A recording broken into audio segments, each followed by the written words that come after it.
الحمد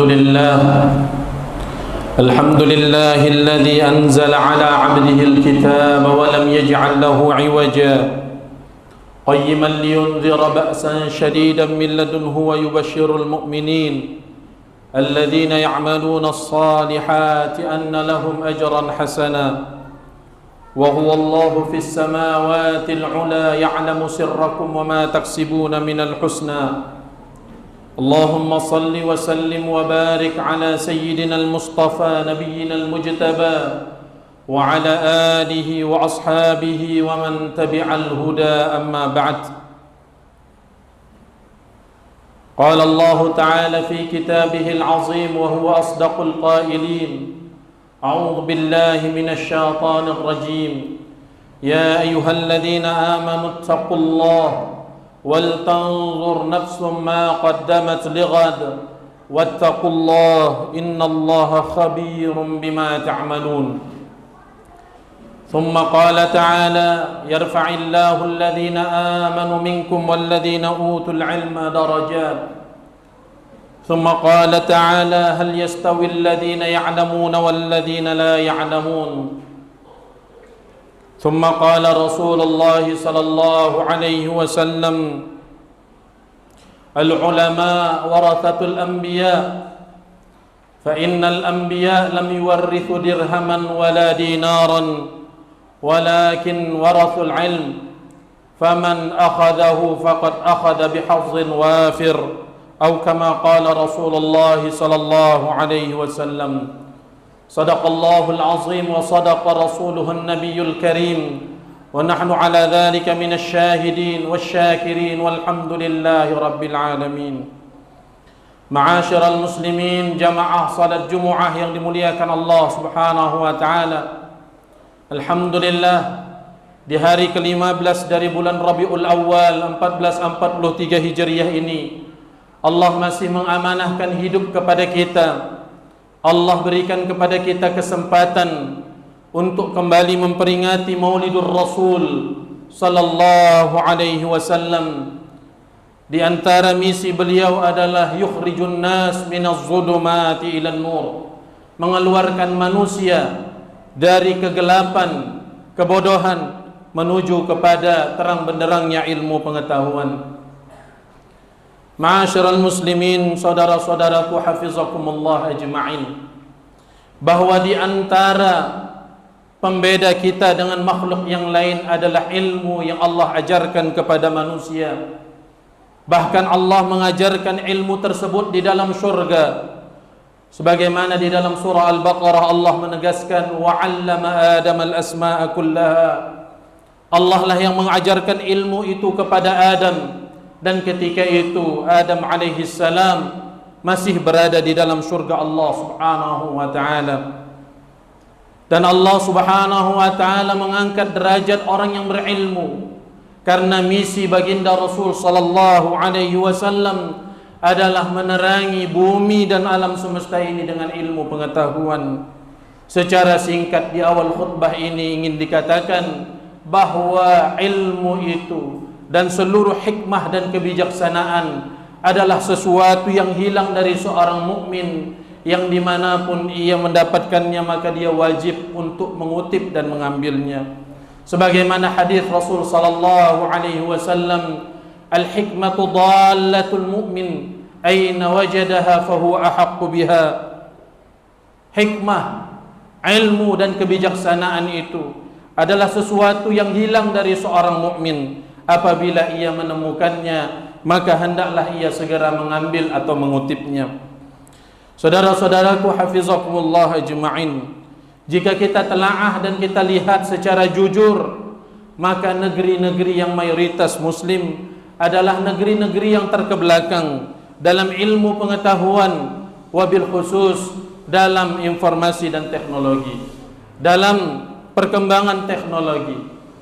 Padahal dahulu ulama-ulama kita lah yang menemukan penemuan-penemuan yang merubah kehidupan manusia. Al-Khawarizmi, Ibnu Hisham, begitu juga Al-Farabi, Al-Kindi dan Ibnu Sina rahimahumullah ajma'in. Bahkan Ibnu Rushd adalah yang ahli fikih juga sekaligus seorang filosof yang terkemuka. Ini yang hilang dari kita. Oleh karena itu kepada anak-anak kami, dari kadar ulama, pendidikan tinggi kadar ulama, Majelis Ulama Indonesia, Provinsi Sumatera Utara, kalian adalah pelanjut daripada tradisi keulamaan. Sebagaimana hadis Rasul sallallahu alaihi wasallam, al-ulama warathatul anbiya. Ulama itu adalah pewaris para nabi. Tidak ada tugas yang lebih mulia di muka bumi ini melebihi daripada tugas kenabian. Sehingga dengan demikian tugas keulamaan adalah tugas yang amat sangat mulia setelah wafatnya Rasulullah sallallahu alaihi wasallam. Oleh karena itu mari kita cermati apa yang pernah dikatakan oleh Al-Imam Asy-Syafi'i rahimahullah yang wafat tahun 204 Hijriah. Imam Asy-Syafi'i mengatakan kepada saudaranya, "Akhi, lan tanala al-ilma illa bi sittatin. Sa'umbi'uka an tafsiliha bi bayanin, dzaka'un wa hirsun wa ijtihadun wa suhbatul ustadzi wa dirhamun wa tulu zaman." Al-Imam Asy-Syafi'i rahimahullah pernah mengatakan, "Wahai saudaraku, kamu tidak akan pernah mencapai kepada ilmu kecuali engkau memenuhi 5 atau 6 syarat berikut ini. Yang pertama, dzaka'un, cerdas. Orang yang menuntut ilmu itu adalah orang yang cerdas. Cerdas bukan karena IQ-nya melebihi 200, tapi karena ada ketekunan yang mengikutinya. Wajtihad, adanya kesungguhan menuntut ilmu. Kita pernah mendengar kisah dari seorang ulama besar dalam mazhab Syafi'i yang bernama Ibnu Hajar Al-Haytami. Ibnu Hajar ada 2, ada Ibnu Hajar Al-Asqalani, ulama hadis, dan ada Ibnu Hajar Al-Haytami. Ibnu Hajar Al-Asqalani wafat tahun 852, sedangkan Ibnu Hajar Al-Haytami wafat pada tahun 729. Ibnu Hajar yang kita maksud di sini adalah Ibnu Hajar Al-Haytami, di mana beliau baru menuntut ilmu di usia lebih daripada 40 tahun. Ketika dia menuntut ilmu, hari ini belajar alif, besok belajar ba, maka hilang alif. Kembali belajar alif, hilang ba, dan begitulah selanjutnya. Sehingga ilmu yang dia pelajari hari ini besok hilang. Besok belajar lagi, ilmu yang telah lalu pula hilang. Sampai akhirnya dia mengadu kepada gurunya bahwa dia tidak layak untuk menjadi seorang, jangankan alim, untuk menjadi talibul ilm pun tidak. Maka gurunya pun sudah berpasrah juga, karena sudah berpuluh tahun Ibnu Hajar Al-Haytami yang bernama asli adalah Ahmad bin Ali ketika itu belajar dengan gurunya. Maka gurunya pun tidak dapat menahan, dan akhirnya Ahmad bin Ali atau Ibnu Hajar Al-Haytami kembali pulang ke kampungnya. Namun ditakdirkan Allah di tengah jalan, Ibnu Hajar Al-Haytami ini berhenti sejenak di bawah suatu tempat di mana ia melihat ada tetesan air di atas batu, dan kemudian dia lihat batu tersebut terdapat lekukan atau lubang.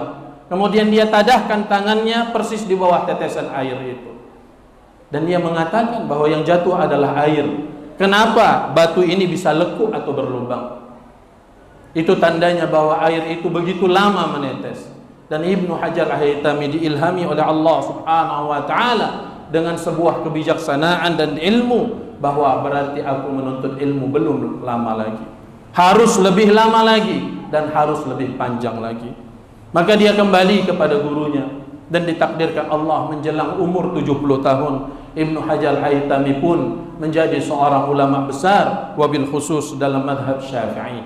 Bahkan Ibnu Hajar Al-Haytami mengumpulkan fatwa-fatwa ulama yang disebut dengan kitabnya Al-Fatawa fi Madhhab Syafi'i karangan Ibnu Hajar Al-Haytami. Di sini disebutkan watulu zaman, waktu yang panjang, perlu proses dalam menuntut ilmu, tidak ada rasa bosan. Wa hirsun, adanya kesungguh-sungguhan, haus akan ilmu, dan tidak pernah merasa bahwa ada ujung atau akhir daripada menuntut ilmu. Namun seorang alim atau seorang talibul ilm hendaklah tawadhu, merendahkan dirinya serendah-rendahnya. Biarlah Allah yang mengetahui betapa luas ilmunya, biarlah orang lain yang mengakui ilmunya yang begitu luas, tapi dia tidak pernah menganggap dirinya seorang alim. Oleh karena itu Al-Imam Syafi'i juga pernah mengatakan, dan dikutip oleh para syu'ara, para penyair-penyair dari kalangan ulama berikutnya. Al-Imam Syafi'i mengatakan, tawadha' takun kan najmi laha linazirin ala safahatil ma'i fahuwa wadi'un wa la takun kad dukhani ya'lu binafsihi ala safahatil jawi fahuwa wadi'un. Rendahkanlah dirimu seperti bintang di langit, dia berada tinggi di menjulang di langit, tapi ketika engkau melihatnya di air, dia rendah, bahkan lebih rendah dari kakimu. Dan janganlah kamu menyombongkan diri layaknya seperti asap yang ketika terbakar membumbung tinggi ke atas, namun begitu diterpa angin dia pun tunduk dan lenyap. Jadilah anak-anak pendidikan tinggi kadar ulama, dan kita semua adalah orang-orang yang tawadhu, karena Allah telah mengatakan wa fawqa kulli dhi ilmin alim, di atas orang yang berilmu ada yang lebih berilmu. Bahkan para ulama dahulu disebutkan, dikisahkan tentang Al-Imam Al-Bukhari, Muhammad bin Ismail bin Ibrahim Al-Barzizbah, yang wafat. Al-Imam Al-Bukhari wafat tahun 256 Hijriah.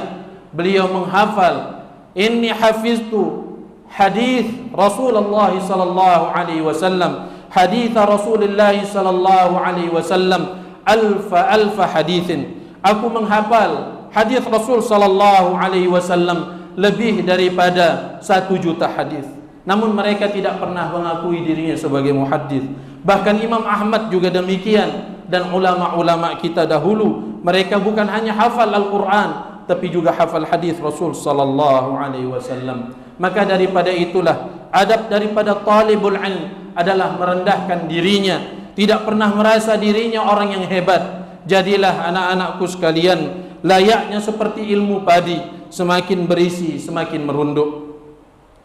Selanjutnya wasuhbatul ustad, dan hendaklah ikram terhadap guru. Al-Imam Syafi'i juga pernah mengatakan dan mengadu, dia memiliki seorang ulama atau seorang guru yang bernama Waqi' bin Jarrah, dan Al-Imam Syafi'i juga memberikan pesan kepada kita dalam syair yang begitu terkenal, syakautu ila waqi'in su'a hifzi fa arsyadani ila tarkil ma'asi wa akhbarani bi anna al-ilma nurun wa nurullah la yuhda lil 'asi. Aku mengadu kepada guruku yang bernama Waqi' tentang kesulitanku untuk menghafal. Bayangkan Al-Imam Syafi'i rahimahullah merasa sulit menghafal, padahal beliau di usia 7 tahun, belum genap usia 7 tahun beliau telah hafal Al-Quran, belum genap usia beliau 9 tahun beliau sudah menghafal Muwatta Imam Malik. Maka guruku mengatakan ilmu itu adalah cahaya, dan Allah tidak pernah menitipkan cahayanya. Wa nurullah la yuhda lil 'asi. Allah tidak pernah menitipkan cahayanya bagi orang yang suka berbuat maksiat. Oleh karena itu anak-anakku sekalian dan kita semua, Allah telah menitipkan ilmunya kepada kita, dan terkadang kita belajar dan ilmu itu hilang, boleh jadi disebabkan karena maksiat yang kita lakukan. Di antara maksiat yang paling terberat bagi seorang alim adalah kesombongannya terhadap gurunya. Dia merasa lebih hebat daripada gurunya. Dia tidak pernah merasa gurunya adalah orang yang pernah mengangkat derajatnya dari tidak tahu kepada tahu. Padahal Allah telah mengatakan, hal yastawil ladzina ya'lamuna wal ladzina la ya'lamun. Apakah sama antara orang yang berilmu dengan orang yang tidak berilmu? Pertanyaan di sini adalah istifham ingkari. Bukan Allah ingin bertanya karena tidak tahu, tapi penegasan dalam balaghah disebut dengan istifham ingkari, penunjukan bahwa tidaklah sama antara orang yang tidak berilmu dengan orang yang berilmu. Begitu juga dalam syair, kita pernah mempelajarinya bahwa sesungguhnya guru itu layaknya seorang dokter. Innal muallima wat tabiba kilahuma la yansahani idza huma lam yuqrana. Fasbir lidaika in jafauta tabiba waqna' bi jahlika in jafauta muallima. Sesungguhnya guru itu layaknya seperti dokter. Kedua-duanya haruslah dihormati, dihargai, dimuliakan. Memuliakan guru bukanlah dengan memberinya uang, bukanlah dengan menyanjung-nyanjung dan menyebut-nyebut namanya dengan pujian-pujian yang berlebihan, tapi adalah menghormati ilmunya, mengamalkan ilmunya, dan menjadikan ilmunya sebagai penerang dalam hidup dan kehidupan kita. Mengakui bahwa kita bukanlah orang yang pertama mengetahui itu, tetapi adalah karena guru yang mengajarkan kepada kita.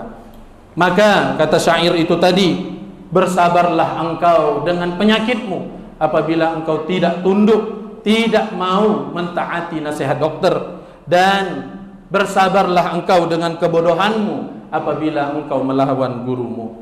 Ma'asyiral muslimin rahimakumullah, tentu ilmu yang Allah berikan kepada kita sangatlah sedikit. Bahkan Rasul mengatakan sebagaimana dalam Al-Quran, wa ma utitum minal ilmi illa qalila, tidaklah aku diberikan dan tidaklah kalian diberikan daripada ilmu itu kecuali yang sedikit. Oleh karena itu janganlah pernah menyombongkan diri, merasa lebih daripada orang lain, tapi rendahkanlah hati kita, rendahkanlah diri kita di hadapan Allah Subhanahu wa ta'ala, karena Allah lah yang menitipkan ilmu kepada kita, dan sesungguhnya ilmu itu adalah wajib diamalkan. Apabila tidak diamalkan, maka kata pepatah seperti pohon yang tidak berbuah. Al-ilmu bila amalin kasyajari bila tamarin. Mudah-mudahan kita dalam menjalankan hidup kita sebagai pewaris para nabi dan kita semua dengan ilmu yang ada pada diri kita, karena dalam Islam tidak dikenal ilmu umum dan ilmu agama. Semua ilmu kebaikan itu berasal dari Allah Subhanahu wa ta'ala. Semoga kita dapat mengamalkannya dan menjadi pertanggungjawaban kita kelak di padang mahsyar di hadapan Allah Subhanahu wa ta'ala. Qala Allah ta'ala fi kitabihil azim, a'udzu billahi minasy syaithanir rajim. ولو أن أهل القرى آمنوا واتقوا لفتحنا عليهم بركات من السماء والأرض ولكن كذبوا فأخذناهم بما كانوا يكسبون. بارك الله لي ولكم في القرآن العظيم ونفعني وإياكم بما فيه من الآيات وذكر الحكيم. أقول قولي هذا واستغفر الله لي ولكم ولسائر المسلمين والمسلمات فاستغفروه إنه هو الغفور الرحيم.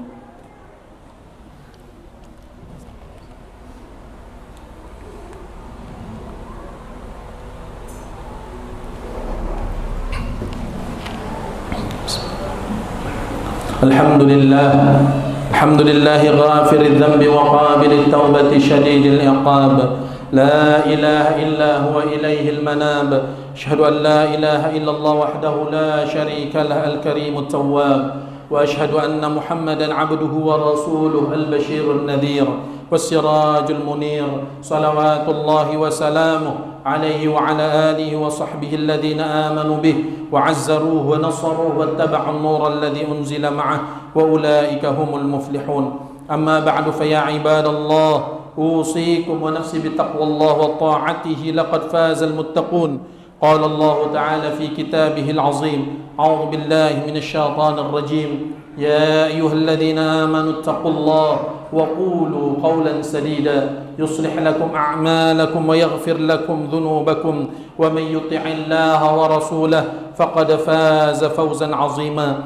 واعلموا أن الله أمركم بأمر بدأ فيه بنفسه وثنى بملائكة كرسه، فقال تعالى إن الله وملائكته يصلون على النبي يا أيها الذين آمنوا صلوا عليه وسلموا تسليما.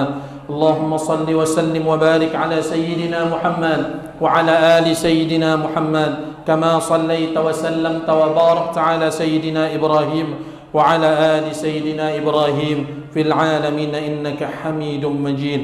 ورضي الله تعالى عن جميع الصحابة أجمعين، وخصوصا خلفاء الراشدين أبو بكر وعمر وعثمان وعلي، وعن بقية الصحابة أجمعين، واجعلنا يا الله معهم برحمتك يا أرحم الراحمين. اللهم اغفر للمسلمين والمسلمات والمؤمنين والمؤمنات الأحياء منهم والأموات إنك سميع قريب مجيب الدعوات. آمين آمين يا الله ويا قاضي الحاجات. اللهم أرنا الحق حقا وارزقنا اتباعه، وأرنا الباطل باطلا وارزقنا اجتنابه. اللهم علمنا ما ينفعنا وانفعنا بما علمتنا وارزقنا علما نافعا. ربنا آتنا في الدنيا حسنة وفي الآخرة حسنة وقنا عذاب النار والحمد لله رب العالمين. عباد الله، إن الله يأمركم بالعدل والإحسان وإيتاء ذي القربى وينهى عن الفحشاء والمنكر والبغي يعظكم لعلكم تذكرون. فاذكروا الله العظيم يذكركم واسألوا من فضله يؤتكم ولذكر الله أكبر والله يعلم ما تصنعون. أقم الصلاة.